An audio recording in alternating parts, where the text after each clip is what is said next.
I do that because I'm a business person. I do that because it will be my pension. I do it because... You're literally admitting it here. I do it because I like taking money from poor. True. Landlord and landlady are needlessly gendered terms. We should use the gender-neutral term, which is indeed landbastard. How do you not know that you're the fucking bad person here, Cristo? Fuck!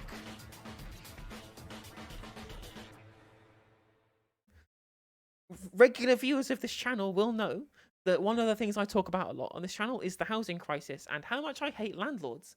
And apparently I've seen clips of this on Twitter, I've not seen the whole thing. This is a debate panel. It's got, and I know for a fact, Ava Santina and Cristo Foufas on it. There's some spicy moments to react to. I'll be able to give all of my anti-landlord mal-pilled takes on this particular issue. And should be good fun. So let's go, let's watch.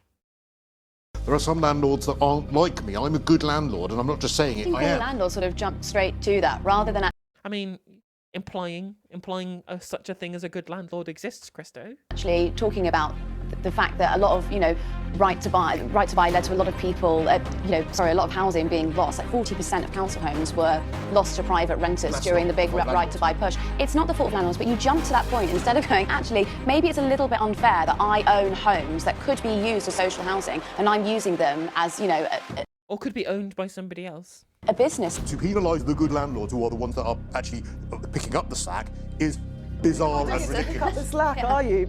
You're not doing it. My favourite thing that people will say about it is like, I'm a good landlord. I just own one extra property. It's like, yeah, like I'm a good murderer. I only killed one other person. Like I'm not a mass murderer like the corporate landlords.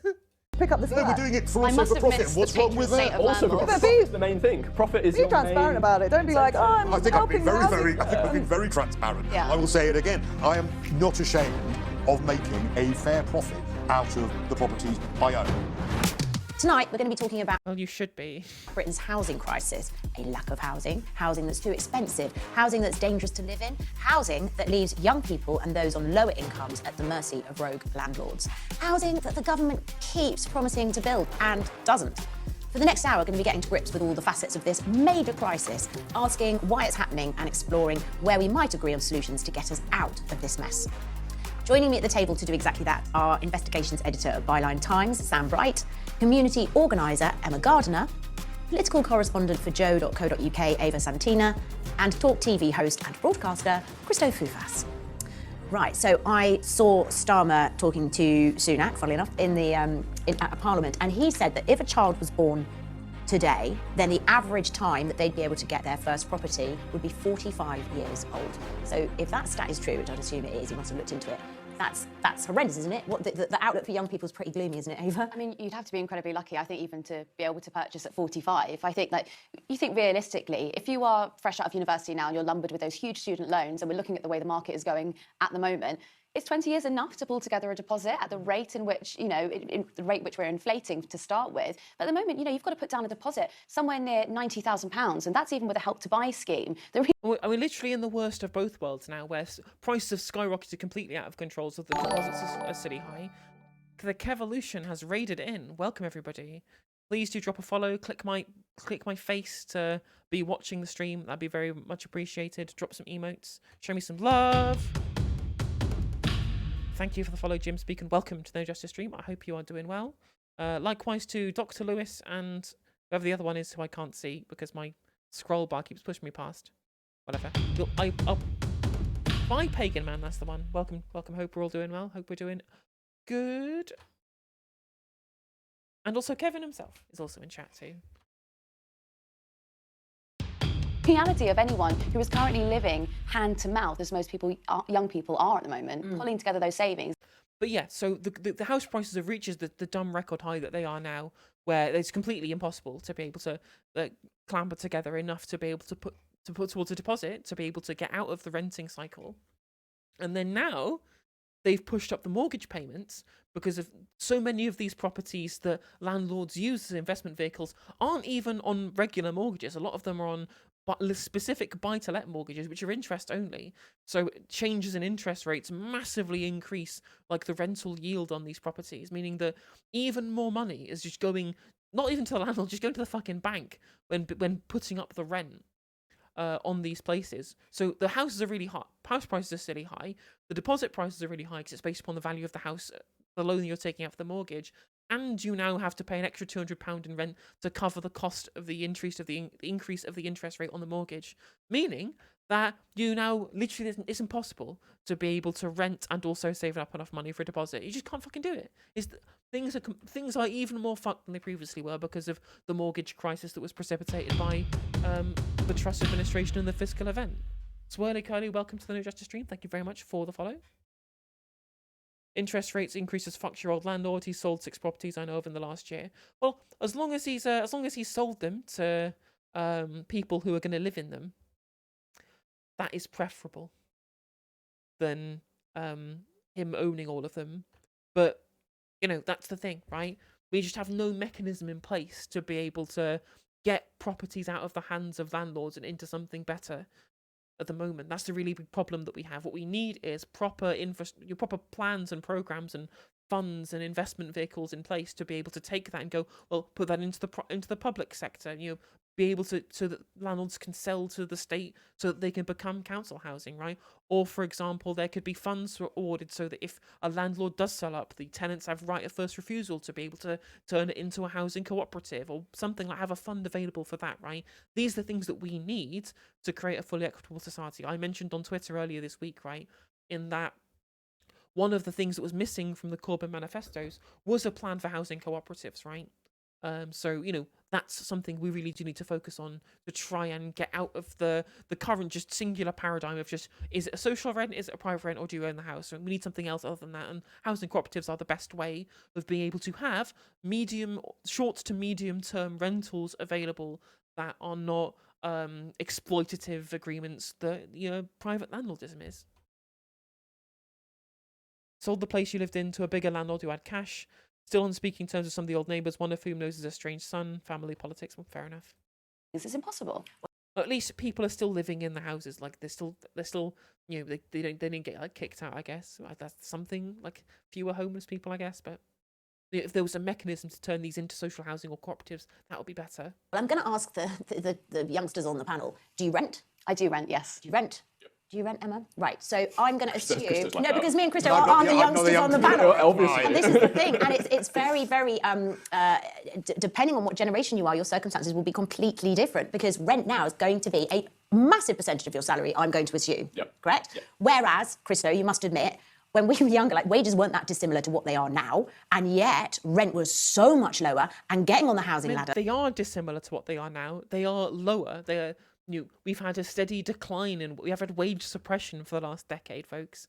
I hate to break it to you, but you may be wealthy enough, right, from your whatever your income is, that you don't feel like it's been depressed, right, because you've always been comfortable enough for it not to really have stung that much. But for the rest of us, right, the wage suppression has been incredibly awful. I'm sorry, but I don't know. I don't know their own situations, so that's just me being nasty for no reason. Was relatively easy. Although Cristo gets employed by fucking Murdoch, so he's swimming in dirty money. Down a deposit of a few £1,000s and get started. Was easier. I don't recognise your figure of 90,000. If you're doing the 10% deposit for somewhere, that's a £900,000. And how much property. is a 2-bedroom house in London new build at the moment? Well, not 900,000. It is actually for a new build. Have you looked around? If you wanted to live hypothetically, now I'm not saying that this is a dream scenario, if you wanted to live in zones 1 to 2, which I actually think young people should be able to have access to. I don't see why young people have to travel 40 minutes into work every day. If you wanted to live in zones 1 to 2, a brand new 2-bed property, you would be looking at £900,000. Well, firstly, there are many places in zones 2, certainly, perhaps zone 1 you are correct, where you do not have to spend £900,000 on a 2-bedroom house, number one. Secondly, you are... I mean, why are we having a discussion about London specifically, right?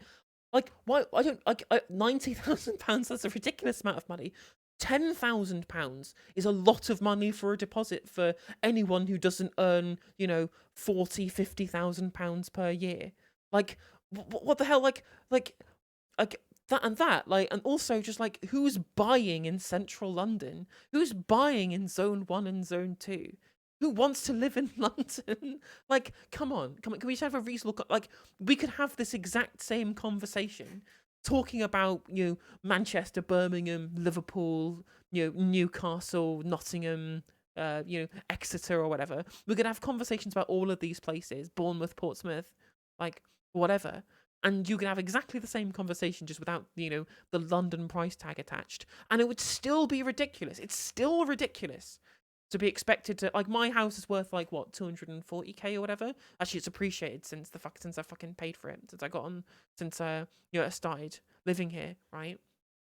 Like £25,000 for a deposit on one of these places. £25,000. When this was originally sold, adjusted for inflation, the house I live in was worth £19,000, right? That's inflation adjusted. It was 450 quid at the time, right? So it's appreciated fucking tenfold. More than tenfold in the time since it was originally built in the 30s. And builders don't want to build houses for first-time buyers or families because they're not lucrative. What's lucrative is building garbage HMOs or shitty student accommodation, as L. Ron Hubbard in chat points out, right? Because you cannot leave this shit up to the market, because the market does not care for its moral responsibility. It does not care for the overall effective utility of how many people you actually get housed. It only cares about how much profit you can turn from the investment that you put in. That's it. Zone 2 is either landlords, millionaires, or people who bought their place 40 years ago. Well, exactly, Kieran.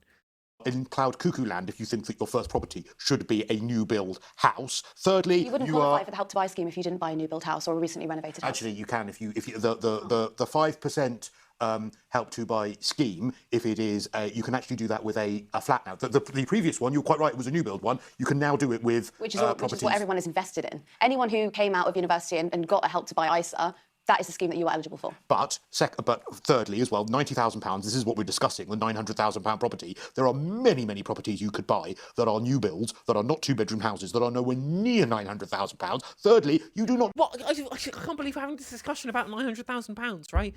Like fucking £100,000 is not affordable for most young people, right? The vast majority of young people earn below £30,000, right?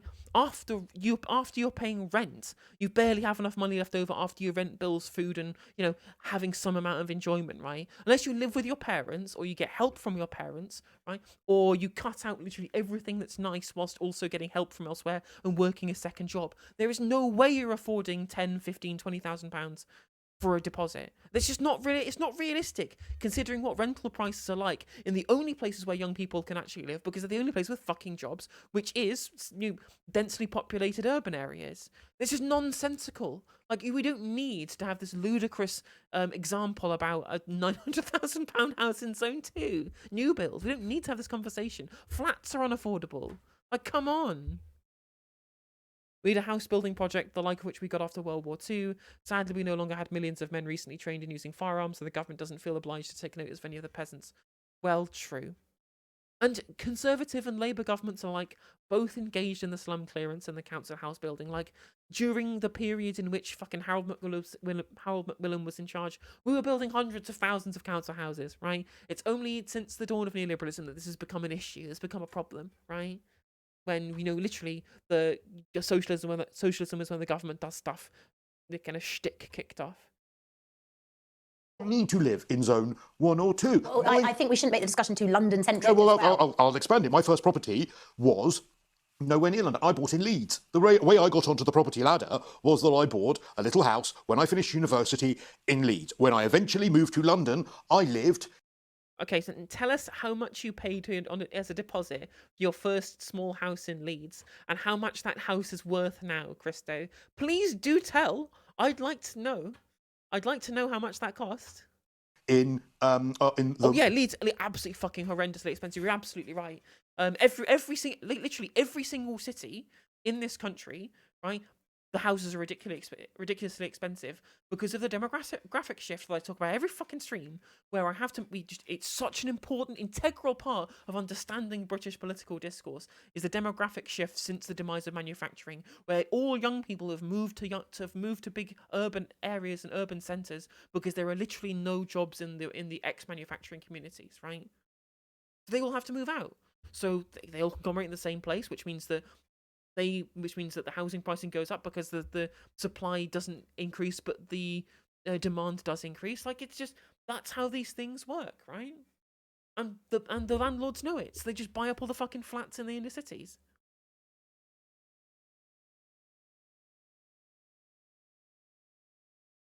You hate avocados, how the fuck are you poor? I know, right? It's ridiculous. It's ridiculous. Again, like, there was a really good thread on Twitter about like the boom, like the potential boomerization of millennials that won't actually happen, because the actual the trope of boomerism is essentially this fundamental belief that boomers have, that they were never ever helped by socioeconomic conditions.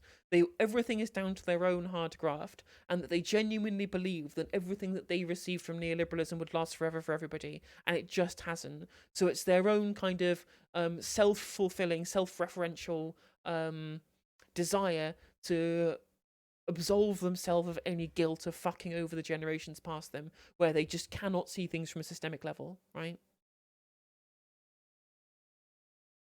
Dodgiest ex-local authority flat off Wandsworth Road, a place where no one wanted to live at the time in London. Why? Because that was what I could afford. It wasn't where I was going to live forever. But I do think that there is an element, I'm afraid to say, as demonstrated by you there, Ava, that younger people think that their first property should be the perfect property. It really won't be. I mean, that's slightly, that's you've painted me in quite a bad light there. I mean, I've lived across London. I've rented for 10 years now, and I've rented properties all the way out in Zone 4, actually once in Zone 5, and they are dilapidated properties in areas I wouldn't say were particularly, safe or easy to get into work from. Why would your but I was standard be different paying, for a but I was property you paying, buy? that was a, I'm not looking to buy a £900,000 property. Let's just say, set that as the benchmark. But what I am saying is that the rate of increase in price for housing is so drastic that is the cost to buy in central London. And it's not unreasonable for young people to want to live in a city centre. I think there's actually so many different strands to this discussion, and hopefully we'll bring them all in. So firstly, you've got lack of social housing being built. You've got the government's aim to build, they said they needed to build at least... And again, I'm going to keep saying shit like this. I know it's going to piss people off, but, I'm going to hammer this point home because it's important, right? We spent fucking decade, right? A decade. Like, people on the left spent a decade. Myself and other people who got into leftism and got into this kind of political analysis during the Corbyn years, right? We spent all of that time saying, we need social housing, the housing crisis is bad, things are shit for young people, rents are too high, it's really difficult to get on the housing ladder. And people poo-pooed us the entire time, tell us we were politically naive, we didn't know what we're talking about. And now, after 5 years of all of this fucking patronisation from the media class, suddenly they're like, oh, there's a housing crisis. Oh, I can't believe. Why didn't anyone tell us about the housing crisis?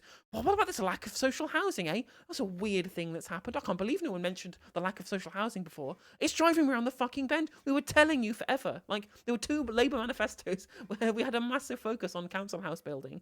And now everyone's just like, oh, that would have been good, wouldn't it? Yes, it would have been good. It would have been really good, wouldn't it? It would solve that whole housing crisis malarkey, wouldn't it?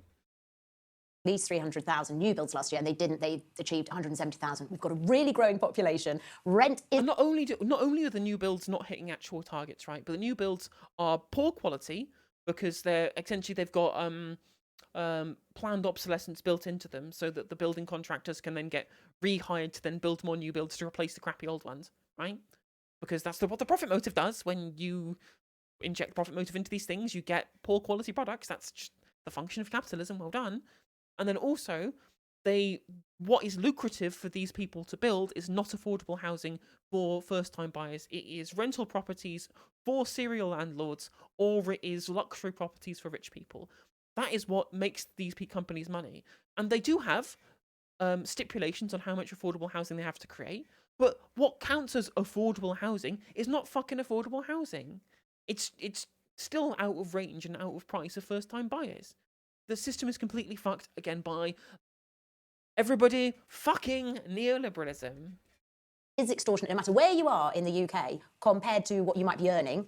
So we have a problem here. Now, Sam, the way I see it as an older person is that there's plenty of older people and older people than myself who might be lucky enough to have 1, 2, 3 properties, and young people are paying off their mortgages whilst unable to even start their own.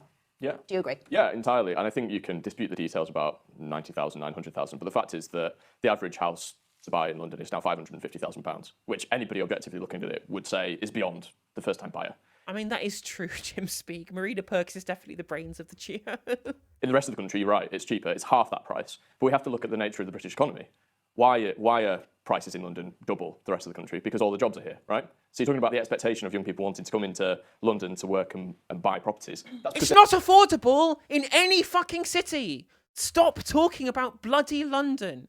It's extra unaffordable in London. Why? Okay, brilliant, fine, whatever. It's unaffordable everywhere. Unless you want to go fucking buy a random old nonsense house that you could you wouldn't even properly be like to live in Workington, right? Or I don't know, somewhere right out in the sticks that's nowhere near to anything. That's in the arse end of nowhere. Where again, there probably aren't even any jobs for you to go to. You're not going to be able to afford it on like even a median salary, which is what £31,000 in the UK at the moment, as far as I'm aware, right? On that salary, you could not afford to buy like even like a starter home in any of the cities where the jobs are.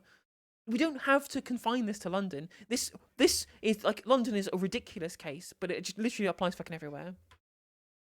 You went DEFCON 3 on the London-centric perspective. They have to. That's simply because of work opportunities, we have a regionally unequal country, and they have to buy property here, and they can't. And on the rents thing, since 2010, and we've seen wages stagnate during that time, and are going down now in real terms. Rents have grown at 5 times the pace of earnings. So it's almost impossible for young people, first-time renters, to simply get into London to rent in the capital. And it's certainly impossible to rent by yourself as a first-time renter. You have to share with people. And that's fine. That's something that you have to do. But when you get into 30 and 40 years old and you're having to do that because wages have stagnated for so long, to me, that's just not acceptable in Britain. I think Jim Speak with a tier 1 subscription. Thank you. And welcome to the No Justice stream. I hope you're doing well. Thank you for the support. also there's a focus on home ownership. And I think young people want to own homes because renting is insecure and renting is increasing in London. And in order to have that security... And also because renting is garbage. You're literally spaffing money up the wall for nothing and zero equity, right? The young people in this country have literally zero assets to their name. They don't accrue any assets because, all of the things that they would usually invest in have all got, sucked up by, corporate greed up until this point, right? So the one chance they have, and in general, working class people, the main chance they have at building asset wealth is through home ownership. And again, because renting fucking sucks. And all renting is transferring wealth from poor people to rich people. That's literally all it is. And it's garbage. It's bad. Like that's not a good thing for society to do. And then the serial landlords will then take that rent money and then inject it back into the housing market, buying more rental properties, thereby constraining the supply and artificially pushing the price up. Like it's a never-ending vicious circle that has been precipitated by the over-marketisation of housing because of what everybody fucking neoliberalism. The only way you can do it in this system is to own a home. And on the other side of the scale, there's no council houses. There's very limited stock for people to be able to get on, to be able to find a council house to live in. Private renting is extortionate, and owning a house is absolutely outside of lots of young people's. It's not one of their options. Mm-hmm. So across the board, housing is so far away from being like a basic human right that people should have access to, whichever way you cut it, whether you... I do have good emotes, Jim Speak, that is true. Going to own it, whether you're going to rent it, or whether you need it because you can't afford to rent or to own. I personally think, along with the NHS, it's the biggest crisis out of all the crises that the country is facing because of all the things. Fucking told you so. Been telling you for years. No one fucking listened.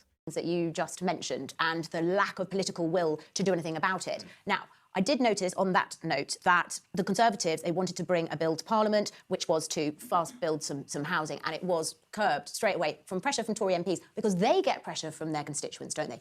And this is where the word NIMBY comes into it, right? So there's, on top of everything else, you've got this thing of everybody appreciates the problem, but nobody wants anything new built near them. So let's start looking at solution focus. When you're out there in the community.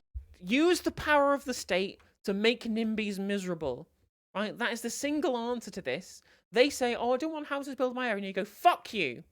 Fuck you. In fact, because you're being such an arsehole about it, we're going to deliberately build the houses next to all the people who didn't want it. We're going to deliberately do that to spite you. I'm fully spite-pilled on this issue, as I am on many issues in nowadays. And I know you see a lot of social housing, and the state of it is pretty bad. It's also, as L. Ron Hubbard points out in chat, also it doesn't help that a lot of the MPs in Parliament on both sides of the aisle have property investment portfolios, including gigantic ones that belong to a certain previous Prime Minister. Isn't it? Yeah, I was just going to say on what you were saying, like I get that this NIMBY thing exists. I don't think it's strong enough. I don't think it's the sole reason that governments have never built houses and haven't actually seen this as a Well, priority. it absolutely is the sole reason. I'm sorry. Like, I mean, it's not the sole reason, but it's one of the huge reasons, especially from a conservative perspective, because the Liberal Democrats fight by-elections in these seats. And, council elections are fought on with this specific issue in mind, right? My mum works in planning and has also been has worked in county councils before and things like that, right? Like, she knows what these people are like, and it is a big business pandering to these people. And Lib Dems will literally campaign to the right of the Tories on planning reform in swing constituencies to try and win seats by winning the NIMBY vote. It's hugely politically relevant. I mean, it's not the only issue, right? But it's definitely a big part of it. Priority. Yeah. And I think there's a bit of scapegoating in pushing It may or may not be war criminal Blair that I'm speaking of, Elron. the blame back to local people for not wanting houses in there or new flats in their backyard. Sorry to interrupt, but why do you think then, if it's not NIMBYism, what do you think is stopping, based on being at the coalface? I've got no idea. I mean, it's mad that we had 10 years of very, very low interest rates for the government to borrow money to build houses, to build flats, to meet the massive crisis of housing that we know we have. They said that they were going to improve infrastructure. How is housing not basic infrastructure that's needed? Everyone that comes to see us, the people that we support, housing undercuts every other issue that people are experiencing. And actually, from my experience, housing even undercuts cost of living crisis. People are getting, not so much now, but in the past, people are able to get by, people are able to get what they need. They're living in shitholes, covered in mould, whether it's private rented or whether it's council, whether it's emergency accommodation. You have families living for years in B&Bs that local authorities are paying for because they don't have council houses. It seems mad to me that that's not number one priority and that shouldn't override, people who don't want new flats in their back garden at a national level. And I think part of the problem as well is this should be government responsibility. And I don't actually think it should be down to local authorities to take responsibility for building, because it's a national problem. Well, and it needs to be seen as a need and not a commodity and, not a way to make money. But True. Decommodify it. Let's go. HK, there is one thing you need to know about the Lib Dems, and that is they will literally do and or say anything to get any amount of power. They will sell their soul for a donut. The government doesn't need to borrow money to build. It does what it did after World War II and creates the money and to do the job, and the economic activity generate benefits all. But from the ground up, we need to lose the idea that it costs the government to do things. Well, 100%. JDM, if you're still in chat, has totally MMT pilled me. So I'm with you, Elron. And housing is, of course, as Jim Speak points out in chat, it is indeed a human right. something that everyone really desperately needs, more so now than ever. I think the NIMBYism comes into it where the local planning system is concerned. And that's when she mentioned it correctly, right? In that it is something that you cannot do without.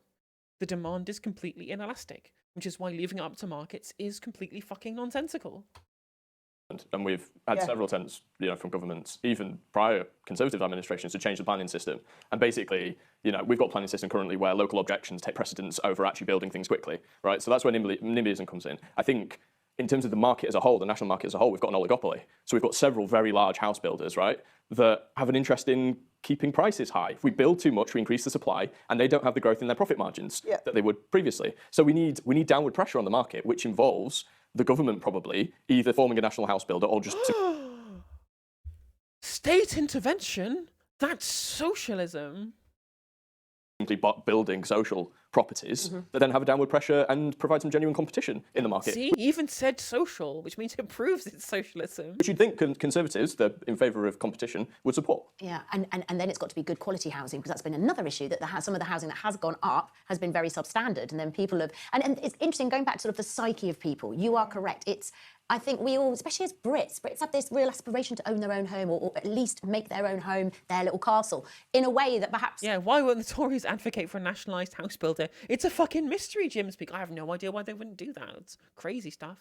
Just like how when we're seeing medicine prices being going way up through the roof, it's just crazy how that we didn't vote for the existence of a nationalised IP-free national drug manufacturing company. Weird how that people just voted against that.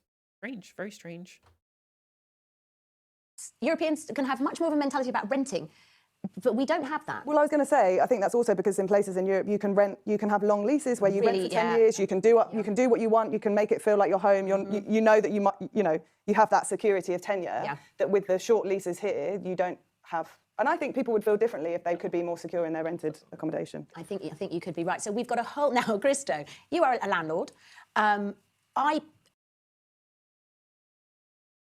Maoism intensifies. I bought a flat when I was really young. Got on the I lie. I'm more Ho Chi Minh pilled than Mao pilled. housing ladder as well, and I found it relatively easy. I did. I didn't have to put down a particularly big deposit to get a pretty decent flat. And the key thing is, I wasn't earning that much, but my salary as a PA, I could borrow 5 times and get a 2-bed flat. I know. And young people just do not have the same opportunity. So I don't think we were clever to do that. I just think we were lucky. Okay. The fact that we literally the global financial crisis was caused by the fact that over-marketisation of housing and the greed of bankers wanting to be able to rinse the country of additional kind of mortgage equity and using the money built from that mortgage equity to be able to leverage further investments and risk taking to generate more capital, right? And then we should have learned something. We should have fucking sent these people to jail, right? Completely requisitioned all of the housing. I mean, especially in the United States, where the subprime mortgage crisis really, kind of was a really big thing, right? And just fucking requisitioned all the property from all of the property investors and speculators that all bought into this nonsense in the first place, and then said, brilliant, right? It's all really requisitioned. It's all social housing. Fuck off. Let's go. Right? Demarketize it. We're done. You've had your fun with the marketisation of housing. It's over now, right? We're moving on. The rules have changed, and what we fucking bailed that shit out. I am incredibly passionate about younger people getting on the property ladder, about anyone getting on the property ladder. I have helped a lot of people get on the property ladder by giving them advice, by taking them places, by helping them, choose in areas that I think are realistic for what they earn versus what they will gain from the property. But the big element here, and I say this as the evil buy-to-let landlord at the table, is, and it has been touched on here, for 30 years, there has been a failure, and your point about the interest rates is a brilliant point, a failure to replace social housing stock. It is ridiculous we've not been building social housing stock. And it's actually really easy to demonise people like me who have, who engage in immoral behaviour. I can't believe you're demonising me for being immoral. I can't believe, someone else would just do it. Yeah, I'm sure someone else would also do the immoral thing, right? That doesn't fucking make it okay, right? That doesn't absolve you of wrongdoing here, Cristo. Is that James cleverly pre-brown face?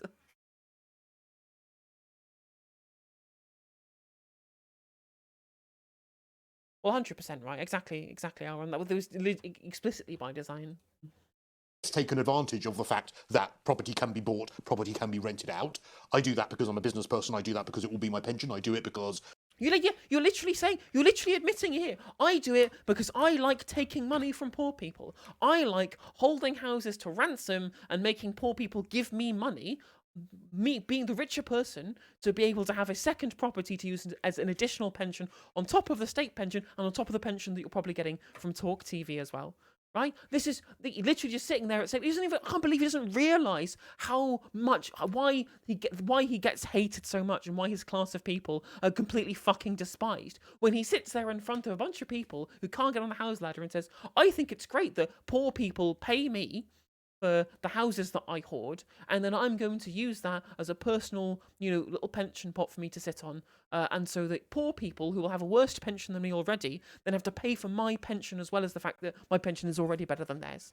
I'm sorry that this is it's the absolute fucking zenith of self-absorption and kind of lack of self-reflection, where he can just spout these things, and go, oh, I don't know why people resent me. Really weird, isn't it? It makes me money, but Because you can. Because I can. Literally, it's I just take money from poor people because I can. Yeah, you can go out and kick a homeless person, Cristo, and take their money too. But we would all realise that would be morally reprehensible. But why is it this way a legitimate way of taking money from poor people, but kicking the homeless man and taking their money just apparently isn't, right? Strange, weird. there used to be a time in this country where that kind of attitude was seen as a good thing. Now I think it's more demonised, and that is because Well, no. The opposite is true. There was like there was a time when being a landlord was demonised, right? In the time where we had huge social housing stock, and when we became atomised, when we got taught by the neoliberal economic base to think in terms of competition, to marketise everything, right? There was that 30-year period where being a landlord was just this cool career goal for the middle-class professional to get into for passive income and their future, life, living the dream under capitalism, working 10 hours a week and collecting their rent money and living the fucking dream off the backs of people who actually generate the fucking wealth of the society that we live in, right? And now, considering that these people have helped precipitate the housing crisis, now they're getting the due comeuppance that they quite frankly have been they've been well due. They've been due that for a very, very long time. He's one of those modest rich people that brags about their humility. Well, yeah, exactly. Zizek would have a field day. because it's easier to demonise people like me, it's easier to legislate against people like me than it is to actually solve the problem, which is to build more houses. Economics, page 1, paragraph 1, sentence 1, in order to bring down prices, you increase the supply of... Yeah. But the supply, I don't disagree that we should build more houses. We absolutely should. More council houses, more housing cooperatives, whatever. We absolutely should. I'm not saying that we shouldn't. But we don't need to, right? There are far more houses empty in this country than there are homeless people in this country, right? It's only because these have been turned into assets to be able to generate value, to be able to be used as investment vehicles, to be added to portfolios, to be used as passive rental income, parasitic leechy income, right? It's only because we exist in that paradigm that we have these houses that we can't just put homeless people in, because we can't be allowed to devalue the rest of the properties by there being some just being given to people who have no houses, right? Or those people being allowed to live in, right? Exactly. These are houses are sitting empty, being part of rich cunts' investment portfolio, right? And that is just how the system works because of over-marketisation. Simple. It's very, very simple.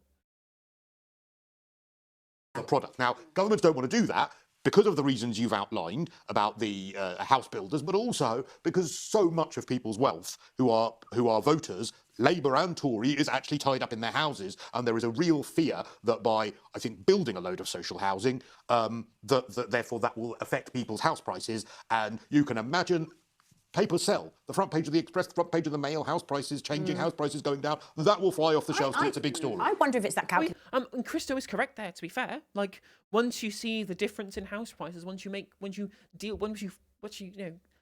happened with regards to the mortgage crisis after the fiscal event, right? As I keep saying, Liz Truss failed British Politics 101. Is you don't fuck with people's mortgages, right? Whether that being massively increasing their interest payments, or whether it be putting people into negative equity by allowing house prices to decrease. Again, all down from the over-marketisation of housing. Like, it all comes back to the marketisation at the end of the day. It all comes back to it every single time. And we're stuck in this never-ending loop, which we just can't get out of until we just face the fact that at some point people are just going to have to deal with negative equity. That's going to have to happen. I'm sorry, we're just going to have to deal with it at some point if we want to have a society which is going to be at least approaching equitable in any sense of the word. It's straight out of a Dickens novel, well true. And if there's not just a lot of ineptitude as well, and just Maybe. lack of strategy and lack of vision, and allowing us to sort of fall into disrepair in so many areas. It's an asset. The government could have been building all of that. I also just want to have the smallest violin in the room here for Buy-to-Let landlords, but Definitely the smallest one. It will be the smallest. Sorry, I should actually let him speak before mocking him, although I will continue to mock him. But I pay my share. Firstly, not all landlords are evil. I'm happy for landlords to...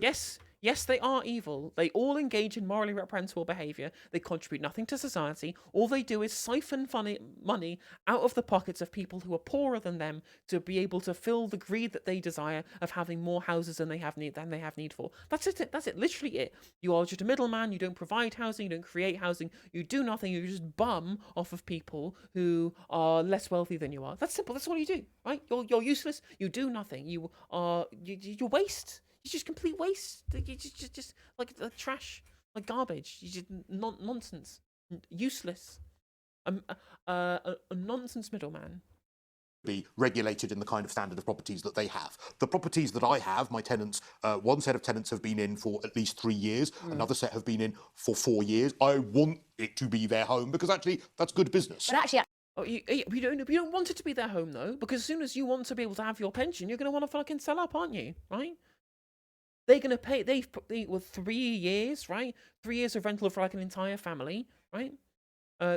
Probably, but I guess if you, for example, like I don't know like how much kind of a family rental is, but I know that, for example, a 3-room HMO, you probably spend like in Manchester probably about £400-500 each room, right? That's 1,500 quid each month. So over a year, that's like 18,000 fucking pounds in rents. Like literally over the course of 3 years, they've paid off what they could have been like 3 deposits for houses of their own. You've taken that away from them, Cristo, by holding houses to ransom that you don't fucking need. You have a house of your own already. Share. As Adam Altogether puts out in chat, all landlords are indeed parasites. It is true. It is true. ALAP. At a certain point, I believe that if they are going to build new housing, people like yourself shouldn't be allowed to buy anymore because you've got to let there be more stock for people who haven't even. Yeah, there should be social housing, but there should also be new builds, and we do need to bring. It is inflated beyond unless wages go up. It's totally and utterly unrealistic. Market rate. You build more houses that are social houses that landlords can't buy. At the moment, renters. True. Landlord and landlady are needlessly gendered terms. We should use the gender-neutral term, which is indeed land bastard. Thank you for the donation, HK. I do appreciate it. Thank you again for the support. It's much appreciated, and I appreciate the kind comments. Thank you very much. The place comes up for rent, you've got 25 people leaping on it. It's gone before people have even gone to see it, and then they're having to go, I'll give you this, like ridiculous amounts that are meaning they haven't got any spare cash at all. It's so uninspiring. And people like yourselves who like work really hard, like, and there's sort of this feeling you haven't got anything to show for it. I don't want my kids, who I love dearly, and there will always be a room for them if I've got one, but I don't want. It's not just about not having anything to show for it. It's also about the fact that you know that someone's just siphoned money away from you because of no other reason other than the fact that they had a better spawn point. They had more money than you to start with, right? And they can leverage that money against you to make money out of you, despite the fact that they're richer than you are. It's fucking ridiculous. Estate agents get super riled up if you refer them to them by their actual names as opposed to that bullshit title. Well, true, ModFX. Living with me when they're grown adults, it's weird. I think you're right, it is as calculated as that. I do think it is to do with, it's also, definitely, and I think it's mad that the provision of council housing for people who do not have housing is part of that equation. And this is the point of it being about making money and about it not being something that people need, but it being a commodity that can be, and you're right, like when it was almost a fashion to be like, hey, let's watch a TV programme about flipping a house. This is how easy it is to buy and do up, and now I've sold it for a profit. Isn't this a fun little hobby to do? And I think you're right, we have moved on from that. But I think the point you made about legislation is really valid as well, because local authorities are now, the government sees a little boy die because of damp and mold. Absolutely right, HK. Their parents set them up as after uni most of the time. How do you think, at age of 31, as a not particularly high-earning millennial, do you think I got on the property ladder? I had help from my parents, right? Just like every other millennial who's on the property ladder, we all had help from our parents. It's literally the only way that we can ever get to the position where we can actually afford to own houses of our own. That's it. It's the only way that we do it, right? I'm happy to admit I had help from my parents, but the reason why I am so vociferous in my desire for housing reform and land reform and a complete change the way that this shit works is that it should not have to be that way, right? I do not want that to be my case to be the special case where millennials get on the housing ladder. It's ridiculous. It's absolutely ridiculous, and it should be. People should be in the position as working class people to be able to earn and live and buy a house of their own without having to be given huge amounts of money by somebody, whether or not they were born, they fucking won the uterus lottery, right? Like, okay, this is terrible, we'll put tighter legislations on. If there aren't properties for local authorities to move people to, they're just going to move them to another shit flat. And it doesn't solve the problem. That's why I go back again, and I'm not trying to have the smallest violin in the room, but it's really easy to say, well, it's landlords, it's all landlords. And that is fair to a point. There are some landlords that are terrible, there are some landlords that aren't like me. I'm a good landlord, and I'm not just saying. You can't be a good landlord because you're engaging in the bad behaviour. I know I already commented when they played the coming up clip at the start of the bloody thing, but we'll reiterate it here, right? The problem is that Cristo just does not recognise the parasitic nature of landlordism. He doesn't recognise why rent seeking is such a morally reprehensible thing to do in this context, especially considering when we're talking about something that is a basic human need, right? When you I can see the utility in you renting a car, renting a bicycle, renting jet skis. Like, you want to take this shit home, you want to use it once and then put it back, right? I get it. Fine, sure. No one needs a jet ski, right? No one needs a car. Everyone needs a bloody house, right? That is where the point of inflection is. That's it. Like, that's literally it. He does not recognise this parasitic relationship between landlords and tenants, and why rent seeking is economically toxic as well. Because, again, it produces no value. All it does is this self-cyclical nature which reinflates asset values over and over and over again. And also, it's specifically bad with housing as well, because the market feedback is so poor, because the supply is also relatively inelastic. Whereas the demand is kind of completely inelastic, the supply is also kind of inelastic too, because it takes a long time to build houses. It's difficult to build houses. Cars come off the production line all the fucking time, right? You can never have a monopoly on cars as as a car rental firm or whatever, right? But the landlord class have a monopoly on huge amounts of this housing, right? That's the big issue. And because the supply is finding it really difficult to keep up with the demand, because the market feedback is so poor, and because the supply is not very elastic in nature, that can't keep up with the increase in demand. And it's also very easy, because of the lack of market feedback, for landlords to then, as the supply increases, to buy up the supply to then recreate the artificial scarcity that was created in the first place. I think all landlords sort of jump straight to that, rather than actually talking about the fact that a lot of, right to buy led to a lot of people, a lot of housing being lost. Like 40% of council homes were lost to private renters during the big right to buy push. It's not the fault of landlords, but you jump to that point instead of... It was the fault of the fact that these policies continued for a very long time. It is the fault of the people who wanted to become landlords, right? Because they all voted for that shit. They all voted for over-marketisation of housing because they wanted to make a quick buck from the sell-off of public assets at the expense of their own children. Maybe that's not the fault of Cristo specifically, because that's after his time. But he's still contributing to it by being a person who owns more houses than you have use for. Actually, maybe it's a little bit unfair that I own homes. And I'm talking about use in a societally useful Marxist term, rather than what he would call use as his marginal use, which is just something that he uses to be able to create money. So I understand by me saying use, that means different things to different people, but I'm talking about it in a Marxist, socially necessary sense. That could be used as social housing, and I'm using them as, a business. The way I respond, firstly, you will not get an apology from me for forming a business that makes money out of housing. I am unashamed about. Yeah, because you're a massive fucking bellend. I'm sorry, Cristo. This is bad. You're doing a bad thing, right? And I just want to nip something in the bud here. The most common response I get to this particular point about making money out of housing is people saying, oh, well, do you just think that everything should be free? I'm like, well, ideally, I'm a communist, whatever. But even within a social democratic framework, if we're talking about, some kind of left-leaning, centre-left kind of capitalism model under social democracy or whatever, or third way model or something like that, the difference is still stark, right? When you're creating food, someone has to be able to, to grow the food, mill the food, store the food, bring the food to market, all of the labour that goes into that process to get food from base principles, from the seeds that are planted in the ground to your plate to eat that food. Those people need compensating for their labour. They've engaged in productivity that has then created a commodity that gets sold and bought and sold in the market, right?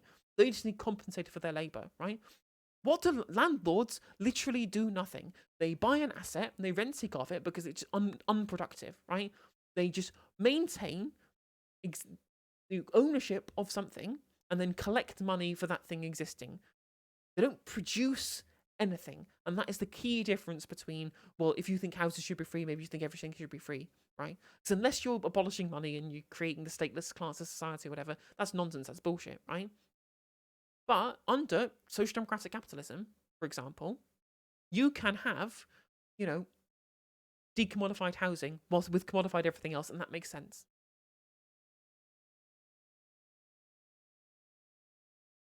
about that. But you might I absolutely agree that the social housing has not been replaced and that is completely and utterly wrong. And I pay my way. I pay extra stamp duty when I buy that property. I pay tax on the profit on that property that I make on that rent. I pay, which is the very small amount of capital gains you have to pay. Oh no, oh dear. I don't get any tax relief on doing that. I pay capital gains tax at 28% if I sell that property for a profit. I pay VAT to the tradespeople that I use to. And you're still making a profit after all of this stuff. Otherwise, you wouldn't be doing it as a business. So no, you're not paying that, Cristo. Your tenants are paying that. They're paying that for you. And once they've paid enough that your mortgage has been cleared, they will have bought you an extra house. That's how that works. To do any work in that property. The government gets its pound of flesh. And exactly, but you're actually just explaining why Conservative or the government in power at the moment might want to facilitate, buy-to-let landlords over providing more social housing because it's a moneymaker for them. But then if they start to... But social housing is also a moneymaker. It's actually a more lucrative moneymaker for the state if they have social housing, because people pay rent on the social housing to local authorities to be able to maintain the upkeep of the social housing, but also by artificially dropping the price of rentals, it means that, and also it also means that fewer people have to be given housing benefit, which they have to spend huge amounts of money to be able to maintain. The government pays out huge amounts in housing benefit specifically to top up the fact that market rates for rents are unaffordable for huge swathes of the population. So again, the over-marketisation of housing has meant the government is paying out huge swathes of money in housing benefit, which they wouldn't need to if people were just in social housing in the fucking first place. It's nonsensical.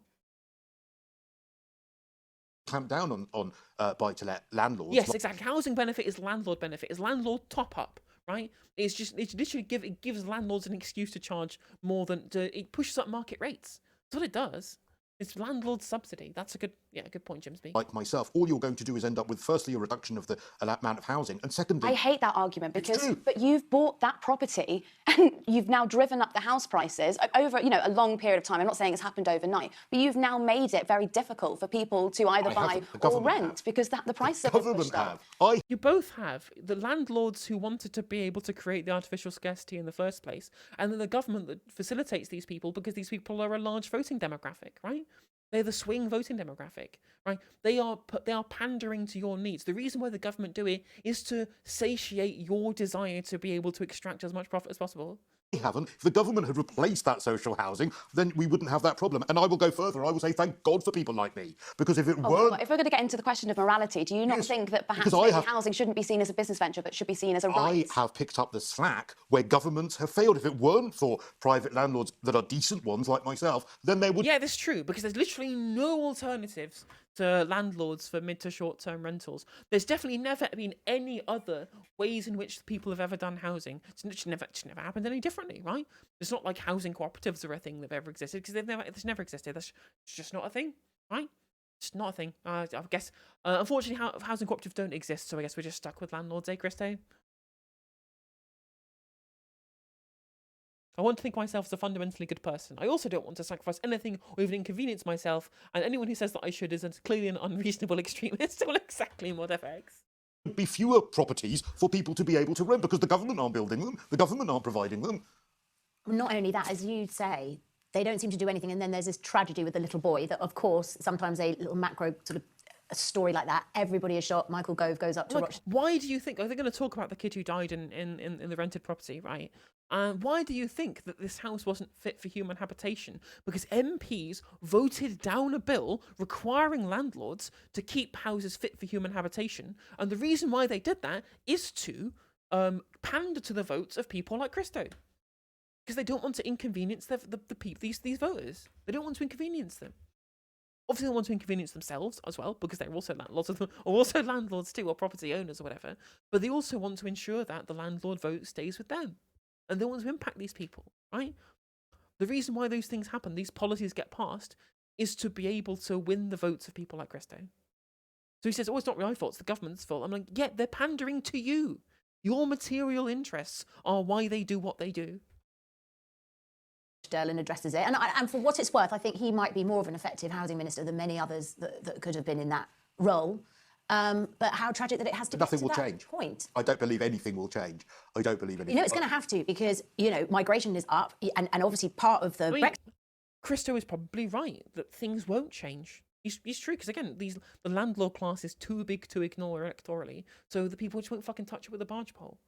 I mean, I hope it does change, but, you know, if he is right and things don't change for a long time, the way it might change is probably not exactly what he wants. And I will leave that point there. Brexit vote was people being sick of there not being school places, there not being, you know, doctors and all the rest of it. Jail is a place that they could go, Tyler. That's a possibility. That's not going to change any-time soon. Yeah, they have not built... And we have seen historically what happens when, you know, the difference in living standards between the people who own the stuff and the people who pay the people who own the stuff to live in the houses, right? We know what happens. We've seen, there is historical precedent for this, right? There's a very funny meme of a smiling Ho Chi Minh next to his own Wikipedia, next to the Wikipedia article for North Vietnamese land reform, where it talks about how during the land reform movement, class consciousness was intentionally spread by having a confiscation ceremony where the landlord's belongings were displayed to the public to show people the difference in living standards between peasants and landlords. Like, and that's what's going to come unless governments fix it. I don't mean to be hyperbolic, but, you know, it's kind of true. Infrastructure, they have not kept up, have they? No, and I think an increase in immigration is not going to impact the quality of housing. No, I completely Do you know what I agree. mean? I'm just saying The it's demand given it them will. that... The demand it will. Well, we're already up shit creek with demand, and I don't think an increase in immigration is an argument to say that the position we're in... I absolutely wasn't arguing that at all. Just, it's very interesting to sit around a table and to listen to you talk about how all of these figures about all of the good that you're doing by being a landlord and da-da-da and the tiny violin and whatever, at the same time... Yeah, well, exactly, Caterpillar. But the problem is that, you know, if it didn't cost more to rent than a mortgage, there'd be no business model for landlords, who, again, are the people everyone gets pandered to electorally. So we're in this vicious cycle where things just never get fixed. Time was 2 weeks ago, a coroner's report telling us that a little boy died in a council flat because of damp and mould in that council flat. And I just think it's interesting where the conversation sits, and there's a lot of conversation about people being able to, young people being able to buy, and the cost of rents, and there's this massive elephant in the room, which I'm glad is being reported more, which is the people who live in council flats and the percentage of them that are living in like horrendous conditions. Terrible. Well, post-Grenfell as well, nothing has been done. Still, has it? There's so many people that still have not been rehoused. It is a disgrace.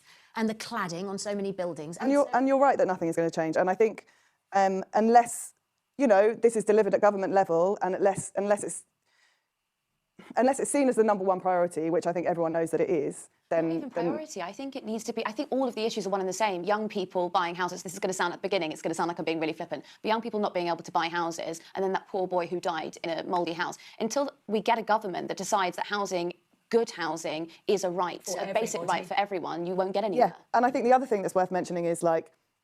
I love Cristo just like nodding his head going, yes, housing is a basic human right, whilst he deliberately hoards house. The cognitive dissonance, it just blows my mind. It really does. 3 blocks in Regina Road that were on ITV last year that were deemed as, like, Shelter said that they were the worst conditions they'd ever seen. We ran a massive campaign with residents that totally exposed Croydon Council for leaving these flats to go to complete rack and ruin.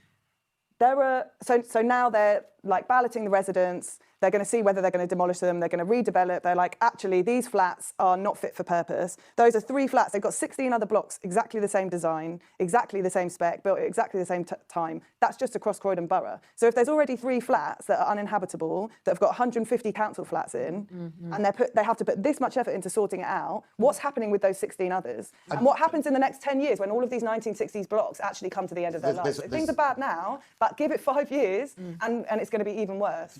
That is not just Croydon. There is another estate in Brixton, Cressingham Gardens, where there has been a managed decline by Lambeth Council of that estate. Why? Because Lambeth Council it overlooks Brockwell Park. It's in an ideal location, and what they're doing is they want to then knock down Cressingham Gardens, which was a beautifully architecturally designed I think it was John Major, when he was head of Lambeth Council, actually commissioned that being built. Beautifully low-rise, low-density social housing. Lambeth Council want to knock it all down, build private housing, put some social housing back there, but they're not guaranteeing the residents who live there at the moment to be allowed. No, because that's social back in cleansing, there. isn't it? Which Yeah. is the same thing that happened in Nine Elms. A lot of people were moved out to build that. The It's US the same thing in embassy. Haygate in Aylesbury Estate.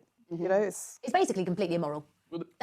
Oh, I can't believe the an economic system that puts people over profit, that puts profit over people rather, would then go ahead and continue to put profit over people. It's really weird. I can't believe that would happen. Oh, how weird is that? How strange. How strange where we live in a system that puts profit over people would continue to do that, and that would manifest in ways that would have negative externalities for the general population, especially the least fortunate. Wow, I never foresaw that. These are left-wing it's councils, just- by the way, doing this. These are Labour councils. yeah, you're right. So this is the thing, is that it's Yeah, I mean, yeah, Labour left wing. I wouldn't say that that's necessarily maps onto each other in these nowadays. across every institution of power, from national government to local government, there is almost like a cartel to not understand the problem, or to willfully not understand the problem, and then to punish social housing tenants in many respects, right? And I think there is I think ultimately it stems back to national government. The councils can take personal responsibility, and they should, absolutely. But we've seen over the past 12 years, national governments not fund councils properly, right? And they've desperately tried to scrape together cash from wherever they can. And property being the key commodity in the British economy, they've decided to sell off a ton of their social housing stock, right? So you need national government to fund councils properly, and then you need regulations in place to say, let's build social houses, not knock them down and sell them. But you also being ring-fenced, and the money, just to say, the money from my stamp duty when I buy a buy-to-let property, that should be ring-fenced for people, for social housing to be built. And the other thing about that is, and another reason why this should be national government as opposed to local authority, is when you look at places like Southwark, and yeah, you're right, Labour authority in Southwark, and you look at Haygate Estate and Aylesbury Estate, the local authority was completely unequipped to go up against developers to strike a deal that was going to benefit them. So what happened at Haygate Estate? They didn't make any money from the deal with Lend-Lease. They didn't make a penny. They spent hundreds of thousands of pounds relocating people, and they ended up with no social housing. Because they're idiots, right? Not because they're callous, because the local authority and councillors don't know what they're talking about. They don't know anything about developing housing estates. We're talking about thousands of properties. And the other thing with local authorities being in charge of housing is you've got this revolving door. Well, I think I think the easiest you do the no justice method, right? Where you just ignore what private companies say. You just don't deal with the private sector because they're just full of like avaricious cannibals.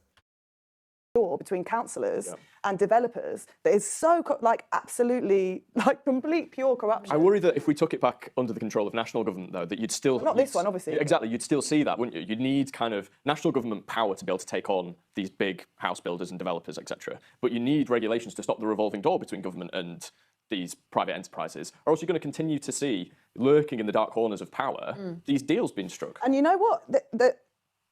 The emergency that is social housing at the moment has been kept so quiet. You know, you look at this little boy who died.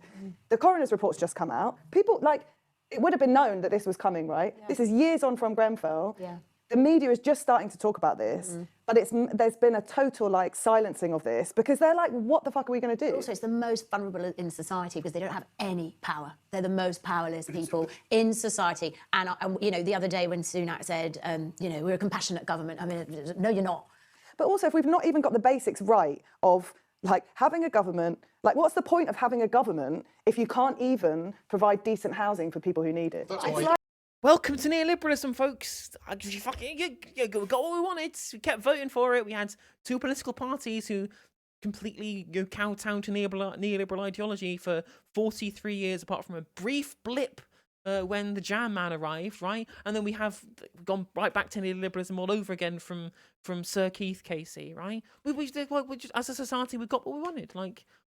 People continue to vote for impoverishing the most destitute people in society because they wanted to get treats. They wanted to get cheap consumer electronics because of over-marketization from neoliberalism. And welcome. Brilliant. I hope it was worth it, neoliberals. Number one. Yeah. What's the point of paying taxes if it's not even going to keep people Shoot me a whisper, mod effects.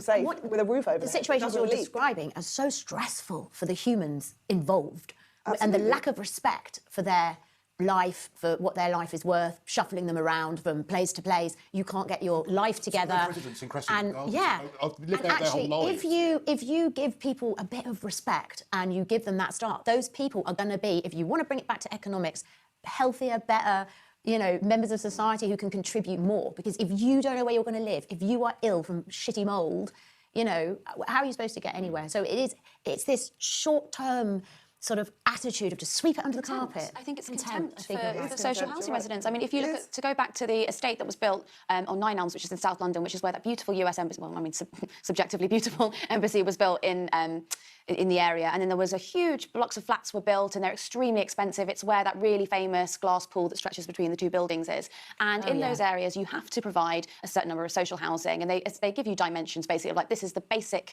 size that a social house needs to be. And those developers literally built them up to like the millimetre. They were like, right, that is exactly the specifications I've been tasked with. And not only that, they were selling these flats for millions of pounds in a place where it used to be full of social housing. And they told all the new social residents who were going to live there that they had to use a separate entrance from the rest of the private owners. It doesn't. It is contempt, you're absolutely right. These sort of developments either. I mean, we're talking- I mean, this literally sounds like the redlining of like America's times gone by, except the division is a class-based one rather than a race-based one. Although I guess that is kind of you creating classes of people in America at that point in time anyway. But still, right? Like we're literally like London is being redlined between rich people and poor people. talking about, you know, how they contribute to the economy as a whole. Most of them are owned by, I think that the Skypool development is owned by the Malaysian Development Corporation. They're overseas owned. Lots of people who have bought them don't live in them. They don't invest in the area. They don't spend on the high street. So you've essentially gutted a whole part of the city to build. Oh god, question time, £80,000 guy. Oh my god, MudFX. Like literally, that guy haunts my fucking nightmares. Like. Every single time anything goes wrong in this country, I just think back to that moment and just go like, yeah, we just deserve it. Like this, like not specifically because I think that, you know, he's just like an inherently bad person, right? But as a society, like he's a product of the society, and he just embodies the kind of society that we fucking live in. Like he literally hit that clip of the £80,000 guy from Question Time just continually plays on loop in my head, tormenting me forever.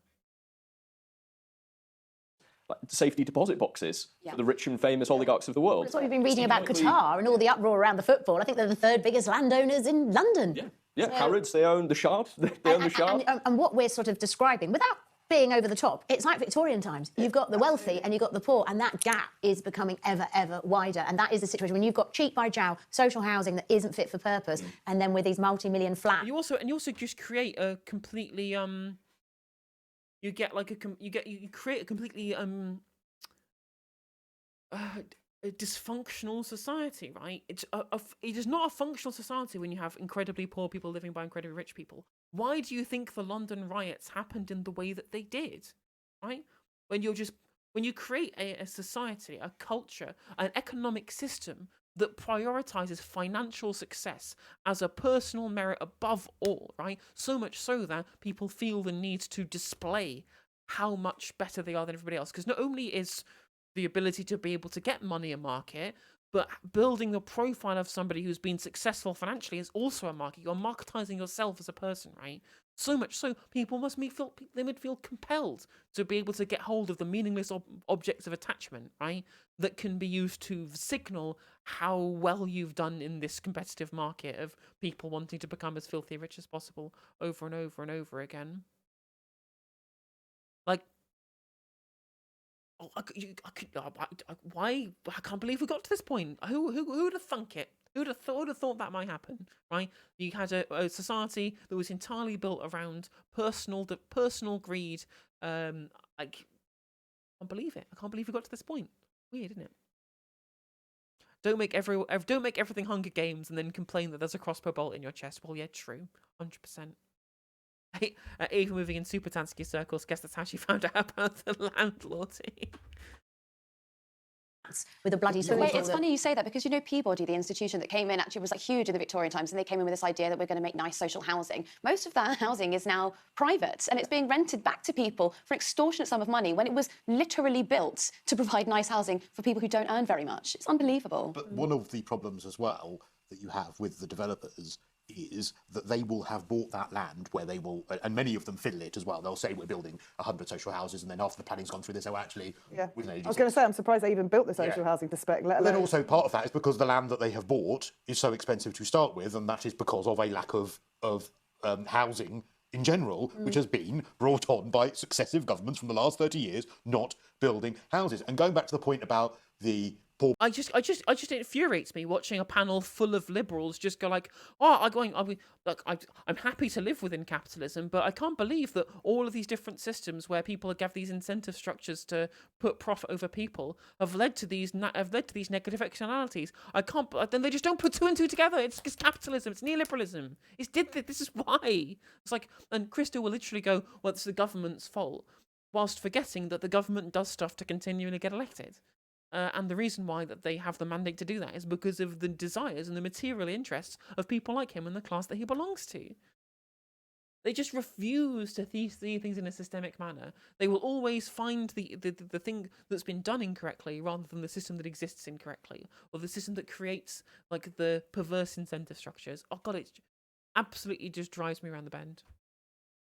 poor boy that died in the mould infested social housing. I believe that's happening across the UK, and I agree with you. It's a managed decline of social housing blocks, and I'd have more respect if some of these councils said, you know what, we actually want to just knock down this block because it's not some of these social housing blocks now. When you look at the density of the housing in them, Like ghettos, it's just... well, yeah, totally. But when you look at the density of housing, if you compare it to a new estate being built, for instance, that's privately built, some of the density of the older estates, it's not as well planned as it could be, and you can fit more houses on them. I'd have more respect if the council said, right, we want to gut this, we want to raise these to the ground, we want to rebuild, but we will put everyone who lived here before back in here, and we will get X more social houses out of it by rebuilding it. But they're not doing that. What they're doing is they're declining the blocks continually, year after year after year. I've lived in some of these blocks as well as a leaseholder, trying to get repairs done when you are paying your service charge every month is an absolute nightmare, and it is completely corrupt. They'll say they've done the repairs, they haven't, and they're doing that so that eventually it becomes too costly to do it up and they can knock it down. It's interesting that we seem to be in agreement about a lot of things, but your business has benefited from a lot of these terrible things that we're talking about, right? Some of them, yeah, I would say, not all of them. So, for instance, I own. Do you want to know how many social housing flats I own? Because that's where I bought a flat in a social housing block, which I lived in, and then kept it when I left. I'm just thinking that's an example of like selling off social housing. We agree is part of the problem, but you've also bought some of it. No. I agree that selling you off being social able to housing buy is the those problem. properties- No, that's not the problem. The problem is that it's not been replaced. Selling a house to someone who has lived in it, who owns that house, I think is one of the most brilliant policies that we have ever had in this country. That was a Thatcher policy. The right to buy, if you have lived there, and in actual fact, the devil would be in the detail, but I'm not totally against as well. If I want to sell my private owned landlord property, if the government would let me off the capital gains tax selling it, I'd sell it to my tenants for that amount of money less. The right to own a house is brilliant.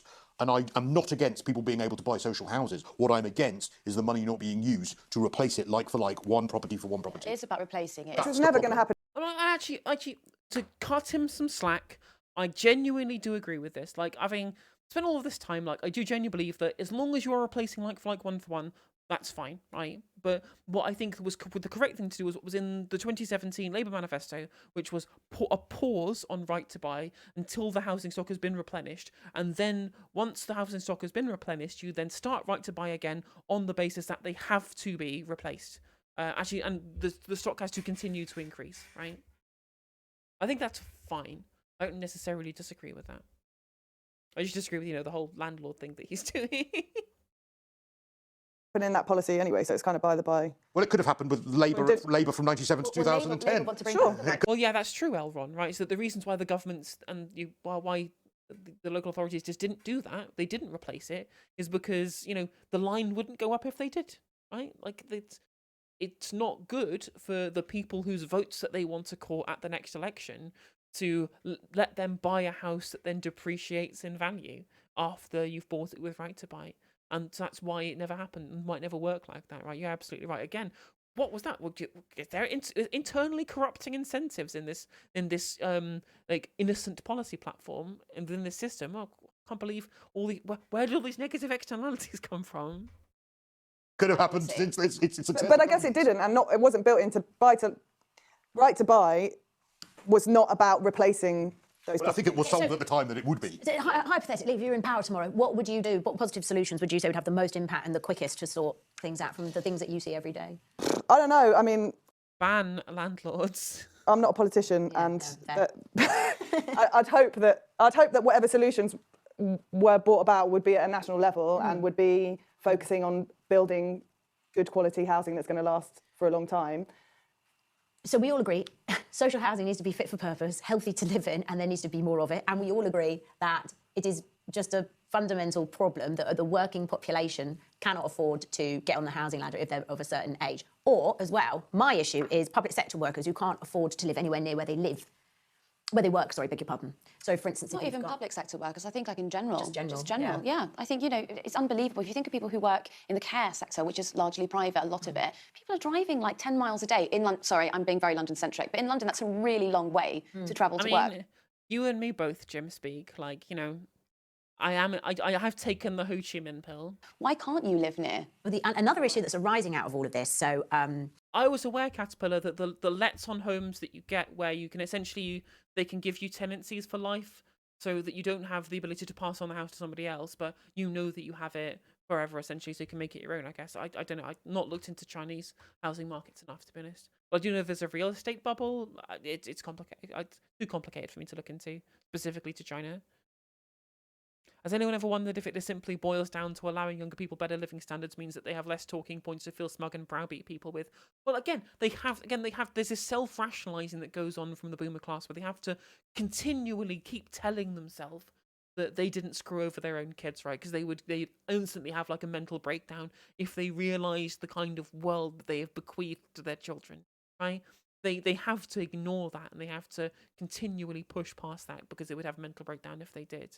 And so they have to, post hoc rationalise it by saying, oh, just kids that eat too much avocado toast, too much Netflix, they don't work hard like we did when Generation Z have the lowest non-housing expendable income out of any of the generations that exist, right? But pensioners are bigger consumers than literally fucking early 20s people at the moment. It's insane. Like how little money Zoomers have currently. It's quite frankly immoral. It boils my piss that the young people of this country have been so systemically disenfranchised and for so long, at the expense of the desire of boomers to have additional passive income and cheap consumer electronics. That's literally it. It's so sad to think that that's exactly why. That's exactly what happens. And that's why, as I said, you get these articles about, millennial homeowners or whatever, because, it's not there to tell millennials that they should be getting on the housing ladder. It's there to tell boomers that, if this millennial can do it, then any millennial can do it. Is that perhaps, so I know a doctor, for instance, who would like to get on the housing ladder, and he should be able to, I tell you, he's worked very hard in his mid-30s. And it's just difficult. And so we're sort of thinking about maybe buying something in Leeds or somewhere like that, and then renting out. But then that presents an issue for those communities. You don't want necessarily Londoners coming in and buying up the housing stock. It would be very unlikely he'd be able to do that because normally you can't buy, sorry to be dull, but you can't buy, generally you can't buy a buy-to-let now without having a residence of your own first because the mortgage company tends to think you're going to go and live in it. But why can't someone on a GP salary who would probably be able... He's not a GP, he's a psychiatrist. He's a psychiatrist. So, Quite a good one, senior one. He doesn't get paid enough. And like the flat that he went, he said, I just don't want to live in it. It's just horrible. So he's still living with his mum. I'm sorry, part of this about getting onto the property ladder, and I'm sorry to say it, and I'm not going to talk about lattes or having to... No, don't. But part of it is expectation. I'm sorry. No, that's completely... Because that is a brilliant example. Someone who is a really useful member of society who does a job that is extraordinarily clever and you have to study for flipping years. And there's a massive... And again, just like the last time I reacted to the table, we had the same thing where we create this hierarchy of It creates hierarchy where, you know, it's this person does X job, that means they deserve this thing. No, fuck it. You exist, you're a human, you deserve this, right? You deserve a house, you deserve shelter, you deserve food, you deserve warmth, right? Like, the basic shit. You deserve it for existing, right? I'm sorry. To try and say, well, this is a psychiatrist, so he should be able to afford a house. No, everyone should be able to afford to buy a home with their own. Every single fucker in this country. I guess every adult, right? I'm not going to let 5-year-olds buy houses. But every single adult should be given the chance to own their own house. Simple. I'm sorry. Like, basic shit. Brass tacks, let's go. Your family's kind of broken, but literally the kind of people who will go nuts at me for getting a work laptop, yet shell out for a new hot tub extension without a second thought. Sorry, I'll shut the fuck up now and stop hogging chat. It's alright, mod effects. Shortage of them, and he's doing night shifts with people who are being sectioned, etc. Right?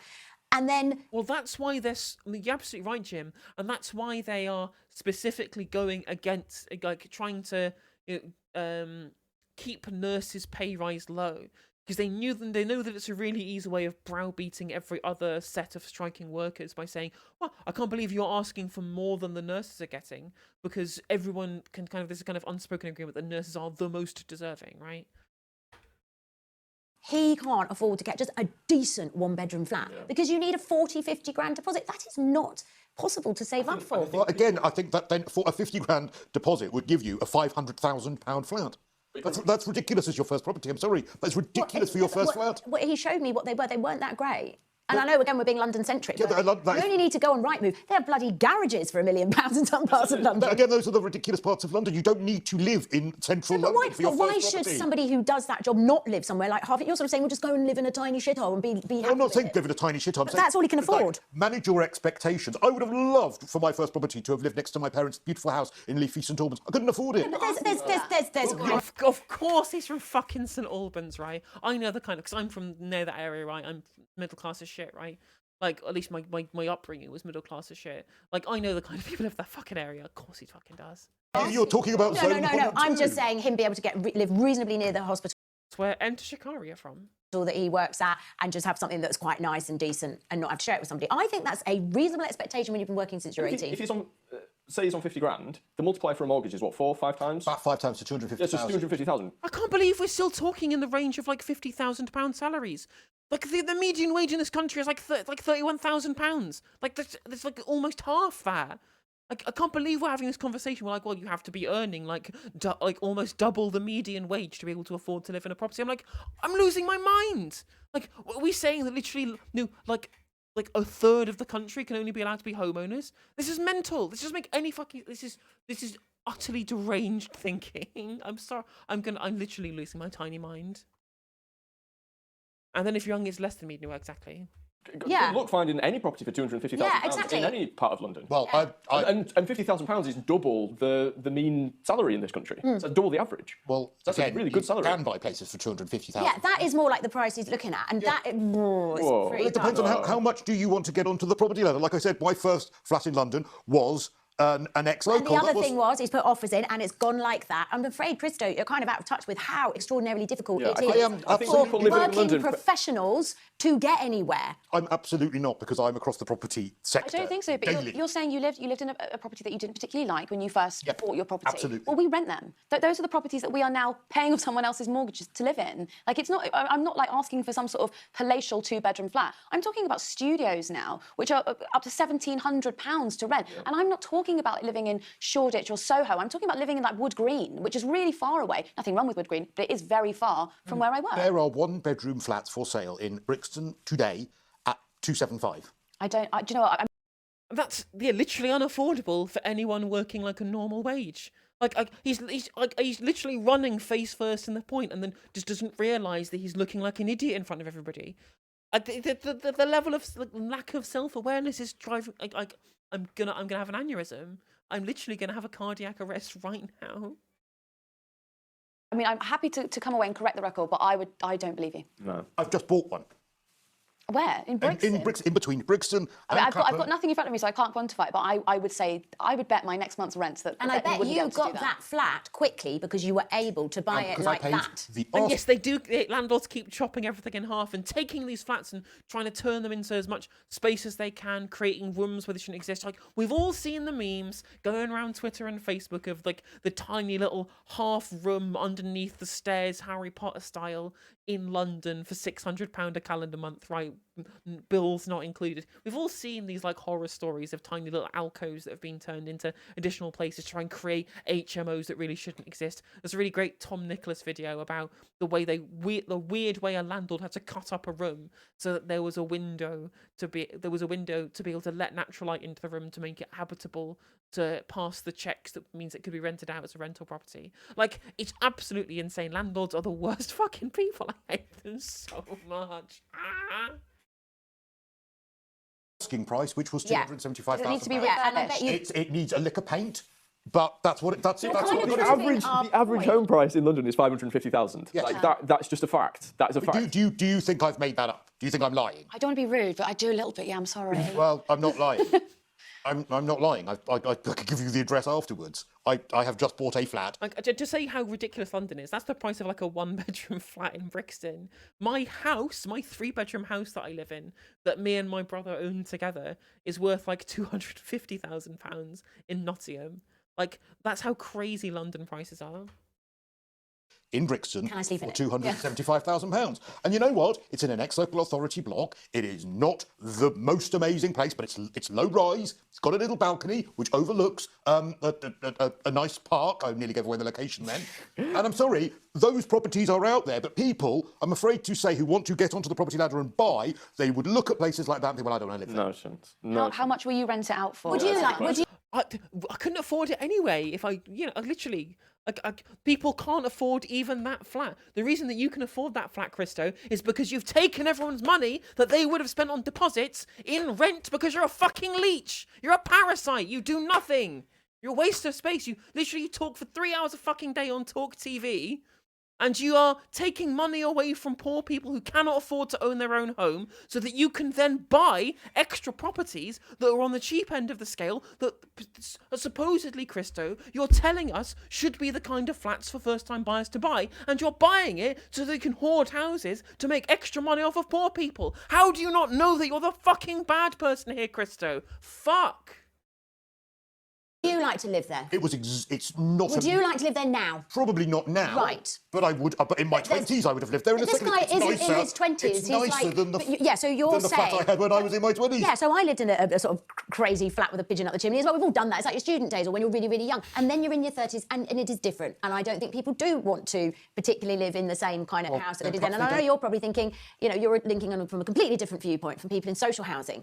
But I think that young professionals, like you're saying that people who've worked their tits off and they're in their 30s and then it's like, well, just go and live somewhere that I'd have been happy to live in when I was a student. Yeah, a few years. You shouldn't need to work your tits off. You should just be able to have a normal job and work normal hours and be able to buy a house. He knows he just doesn't give a shit. Well, true. Younger when I was in my 20s. And of course, that is what they'll have to do. But the point is, it is much, much harder. And actually, the average property price in Brixton, I'm being told by my elves, is £658,000. And that would be. There are always anomalies that you think Well, you prove just said a wider second ago rule. that you can't buy somewhere like Average that. property price in Brixton. Like you're obviously going to post this on Twitter, Cristo, and say that we're wrong. So maybe we'll have to admit that you're wrong. But in general, it's an anomaly. You're using anomaly to prove a rule that doesn't exist. Because the average will be also the houses in Brixton that are, without a doubt, I 1.5 also too many think- a But this is a good point. Yes. This is a good point. This is a different level of the property ladder. You're talking about how people get onto the ladder. Yes. Legitimate question, right? How does someone build a family and stay in a city? And we could be talking about Manchester, we could be talking about Bristol, or even across the Mersey. How do people develop a family and stay in those cities with the housing market as it currently is? Well, if you're asking what, as in move on, well, hopefully they either make a little money from their property and sell it, and then, maybe they have to make a decision to move a little further out. That's what you have to do. A little Sorry. further out. No, yes. the average house price in the southeast is getting on 400,000. Well, if you are, again, now you're not talking about one person on their own, you're talking about two people who are probably both earning, so therefore you've got double the salary, you've got the deposit that you've got from the money Which you you've already decided, because the salaries that you were talking about, £50,000, which couldn't afford the 1-bedroom flat, is double the median wage in the country. And you're trying to say, well, there's two people, they should be able to afford it. We've already discussed in this literal segment how even on double the median salary, you can't afford to be able to buy a fucking house. And you're here saying, well, actually, if they've got two incomes, they'll be able to afford it. The maths has already been done literally right here. This is unreal. I'm so glad I watched this. Just made Stagnating salaries. Stagnating salaries. I think where we differ, Cristo, is I recognise how blooming lucky I was to get my flat when I did, and that it was nothing clever about me. It was just the time that it was. The idea that housing should be something you get lucky on, or that you have to pay your dues and live in, like, why can't we just see housing as everyone being having access to a nice home that is stable and secure? And you know, council housing, so many more people used to live in council. It wasn't seen as like this emergency when you're absolutely... Only in 2011 did private rents outstrip council rents in this country, right? Only in 2011. That's how long it took. That's how many council houses we had. That's how long it took for the private rental sector to balloon the way that it did, right? And it's just grown like out of proportion, like some fucking giant triffid now, hasn't it? At the worst of the worst, you get council. It was for working people, and it was a sustainable way. I don't disagree with you on that. I do not disagree with you. Of course, but you're talking. You disagree with them, but you continue to inflate the problem by buying more houses than you have the need for. This is for the government to build those. 100%, but you are existing and making money from the system that is very different to the one we're talking about. Right? So you're kind of benefiting from it, but also being like, oh, but actually, it would be better like this. I absolutely am. I also don't think that and I pay taxes from my benefit. Yeah, but I don't think enough of the onus is actually on you and landlords in general to keep those properties in good nick to rent them out. I mean, if you look at the private sector, there's something like 20% of private renters are renting houses which are like energy efficiency E and below, which basically means that you turn heating on and your heating goes out the window. And, you know, you've got mould growing as a result of that, and it's a wet and damp, horrid place. There is no onus on landlords to have to make those houses better places to live. You say you're a good landlord, but can you not see that there are huge loopholes that you're able to exploit? Well, as a good landlord, I have no problem if they were to say to me, as I think is actually coming in now, certain properties you can't get mortgages on, for instance, if they are below, I think, a D rating. I think it's 2025 that's going to come in. Fine, great. I've no problem with that at all. I've no problem with... Yeah, well, exactly, Alron. He's not paying taxes. His tenants are paying his taxes. If you're talking about damp patches, if you're talking about there being more regulation on making sure that they are decent for me, I'm just talking about the industry of making money off people having somewhere to live. Well, I'm sorry, you have to pay for something. You have to pay for something. No, I'll pay for it. I don't want you to make profit from it. You pay for... Labour generates all value, Cristo. Don't you fucking start on this one. No. Well, that's ridiculous. We live in a profit-driven society. Yeah, that's the problem. Food is a human right. You make a profit on food. We always have done, but no. Yeah, but Labour go. Oh, I've already done this fucking bit. Labour goes into food. Labour doesn't go into owning stuff. But there you go. Right, whatever. I've done all my Marxist stuff as well today. We all know what I'm going to say. It's like neoliberalism on acid, and it has gone too far the other way. And I agree with you that like there should just be some basics, and it should compute. I know it sounds a bit bog standard. You go to school, you leave, you try and get a job, you get home. And that just... Yeah, like he says, we live in a profit-driven society, and, you know, but yet the NHS is free at the point of use. Our schools are free at the point of use, right? Like, there are some things that are decommodified in this country. Why not decommodify housing? Or at least selectively decommodify it, like partially decommodify it, right? These are things that we can do. Or you could just ban landlords and promote housing cooperatives.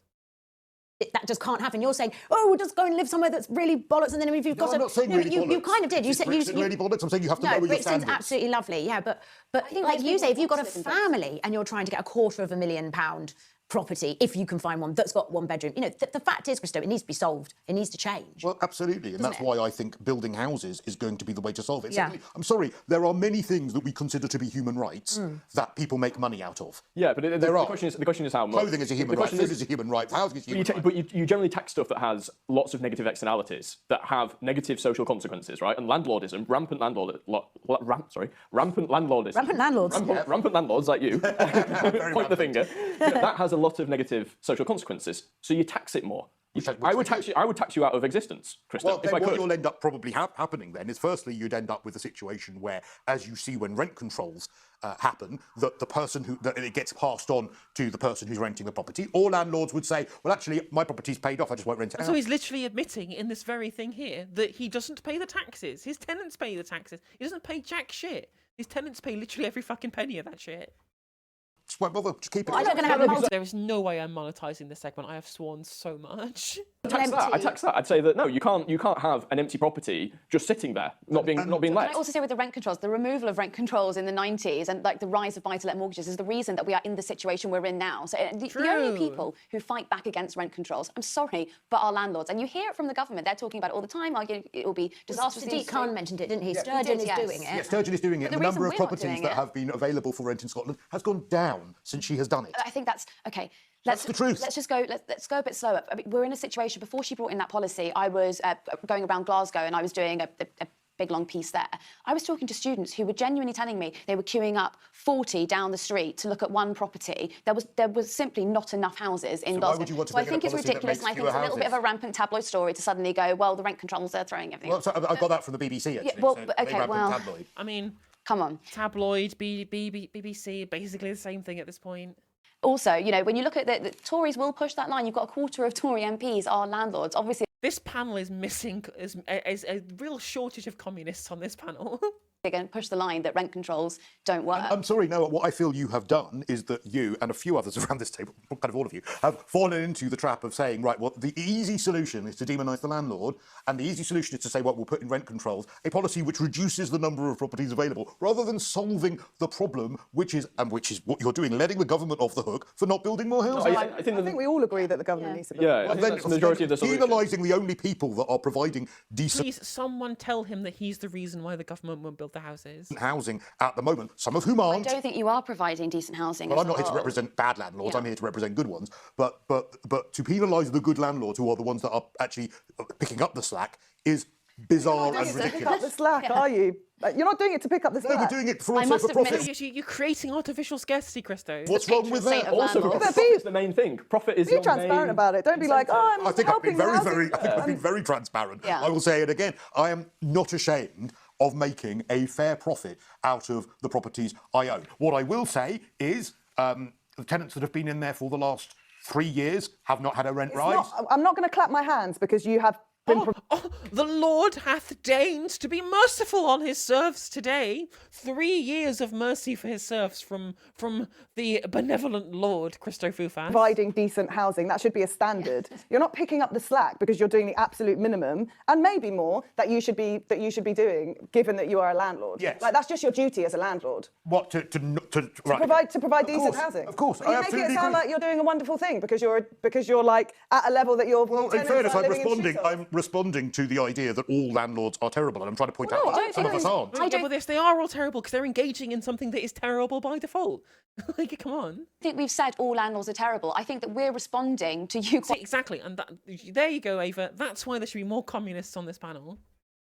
quite valiantly coming out and saying I'm the Mother Teresa of all landlords and we're not that bad. You know? Well, I'm saying that why penalise the people? You're not who are doing it to picking pick up the slack. But you're not doing it. You can't get an extra bonus People point who, for like picking I up the said, slack. people who supply food aren't just doing it for the goodness of their But I'm heart. not going to They're be like doing it. Sainsbury's. Thank you so much. Also, for Sainsbury's picking is up the regulated. slack. Food is regulated in the same way that housing should be. So is being a landlord. But I'm not against you saying more- it that, should be that if regulated you more. want me to You have a can't. higher standard of property, that's fine. My properties are of a brilliant standard already, so I have nothing to fear I think this by is the there problem. being This is more the thing. This is regulation. the thing. It's about the system. It is about the system. Like there are maybe a few good landlords out there, but the system as it's currently created means that the majority of them are incentivized purely by profit, which means they're going to not do repairs. They're going to kick the tenants out after 6 months if they can hike the price up. Well, I've Exactly. not done But you're that. using an anomaly again. You're an anomaly, unfortunately. Well, because perhaps I'm the wrong landlord to have at the table. But The system incentivizes the profit above social decency. well, I think that's bad business. Actually, I don't. And again, Yeah, like welcome to capitalism, Sam.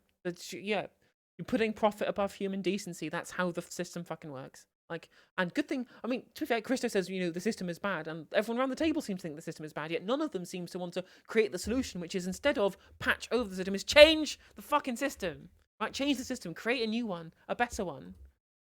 Picking up on your point, I don't just look after my properties because it's the decent thing to do. I also do it because it's. If you've got a queue of 20 people down the road who are going to rent your property either way, then you don't need to bother. no Well, no, of course I don't, but I do because I don't want to be not a think- decent person when I do it. Look, the good thing is we've all agreed there needs to be more social housing built, and we've all agreed the government needs to build more housing. Other than that, we've solved absolutely nothing. But have you seen the film A Few Good Men? I think there should be A Few Good Landlords. Yes. We could do a new That'd be movie. very good. Could I call myself the patron saint of landlords? Actually, because I would do quite Who's like. going to play Cristo is the big question. Oh my gosh. I think think we've done this in the previous table, actually. Well, You better not say Tom Hiddleston again.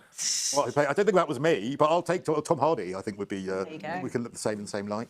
I'm not sure Emma's going to be going to see that one with the popcorn, but we'll see. Thank you so much. That's all we've got time for tonight, but thank you a lot for joining us. And I hope you found the Right, I'm gonna have to finish that segment there, otherwise I will literally, I will just literally just kind of disintegrate. If you enjoy the content, please consider becoming a subscriber or becoming a member on YouTube for £1. Please like and subscribe. Leave a comment telling me that I don't understand how markets work. That's usually what happens when I do anti-landlord content, or I'm just bitter. Well, no, I told you I'm a homeowner already. I'm just a land phobe. Okay, that's just what I am. I'm sorry, you can't change me from being a land phobe. It's like I have my own home. I just don't own any more than one. I only have use for one, because that's the societal use value is that I live in it. Anyway, cheers.